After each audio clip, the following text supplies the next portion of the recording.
আমরা চাচ্ছি নারীরাও আসুক, কিন্তু এটা কিন্তু কোনো কোটা হিসাবে না। নারীরা কিন্তু আপনাদেরকে দেখিয়ে দিয়েছে যে আমরা কোনো অংশেই কম না। সেই জায়গা থেকে আমরা দক্ষতার ভিত্তিতে এবং আমাদের কাজের ভিত্তিতে আমরা সামনে এগিয়ে আসতে চাই। এবং এ নিয়ে আসলে মানে তেমন কোনো গুঞ্জন নাই। গুঞ্জনটা হচ্ছে যে আমরা আসলে আনতে পারছি না, সেটার চেষ্টা আমরা অব্যাহত রাখছি।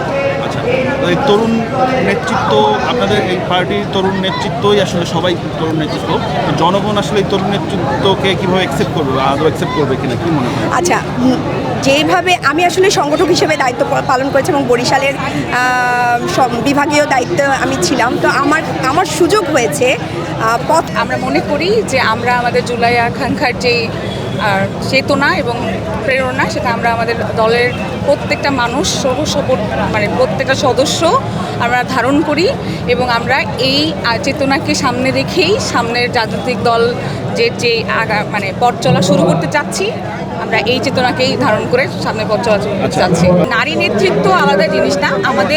আমাদের নতুন পার্টিতে যেই আমরা নারীরা আছি, অংশগ্রহণ করছি, তারা আসলে কেউই টোকেনিজমের মধ্যে না।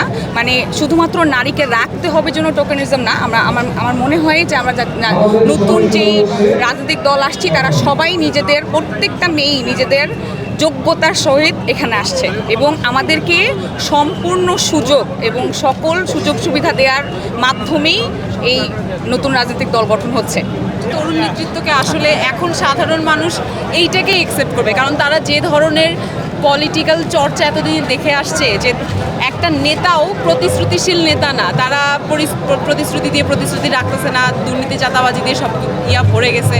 তো যখন হচ্ছে যে তরুণরা অভ্যুত্থানের মধ্যে দিয়ে বের হয়ে আসলো, তারা যে মানে মেরুদণ্ড সোজা রেখে আসলে অন্যায়ের বিরুদ্ধে যুদ্ধ করে গেছে এতদিন হলো, সুতরাং আসলে তরুণ নেতৃত্বকে ভালো করে গ্রহণ না করার মানে কারণ নাই। হয়তো আমাদের কিছু ভুল ত্রুটি থাকতে পারে, আমরা শিখবো, নিজেদেরকে আরও সংশোধন করব, এভাবেই আমরা এগিয়ে যাব।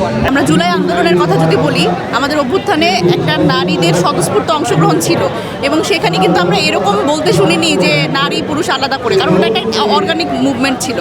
এবং আমরা যখন জাতীয় নাগরিক কমিটি গঠন করেছি, তখনও কিন্তু আসলে বিভিন্ন ক্যাম্পাসের নারী নেতৃত্ব গত 15 বছর ধরে যেই নেতৃত্বগুলো উঠে এসেছে এবং এই ফ্যাসিস্ট রেজিমের বিরুদ্ধে তারা ভোকাল ছিল, লাউড ছিল, তাদের কিন্তু আমরা খুঁজে বের করতে সক্ষম হয়েছি। এবং আমরা কিন্তু সেই নেতৃত্বগুলোকে নিয়ে এবং বৈষম্য বিরোধী ছাত্র আন্দোলনের এই মুভমেন্টে যে ফেসগুলো আপনারা দেখেছেন, সুন্দর মুখগুলো দেখেছেন, যাদের সাহসী কথাবার্তা শুনেছেন, সেই নারীদেরও আমরা আসলে এই নতুন দল গঠন প্রক্রিয়ার অন্তর্ভুক্ত করতে পেরেছি। এবং আমার মনে হয় আপনারা হতাশ হবেন না এবং আমাদের যে নতুন দল, এই দলে নারীর নেতৃত্ব থাকবে এবং যথেষ্ট রকমের, এবং তারা তাদের যোগ্যতায় থাকবে, এটাই সবচেয়ে গুরুত্বপূর্ণ। দেখেন, গত 15 বছর আমরা যেটা দেখেছি যে নারী নেতৃত্ব উঠে না আসার একটা বড় কারণ হচ্ছে টোকেনিজম। আসলে নারী নেতৃত্ব তৈরি করার যে একটা বিষয়, এটা আসলে কোনো রাজনৈতিক দল করে নাই আসলে।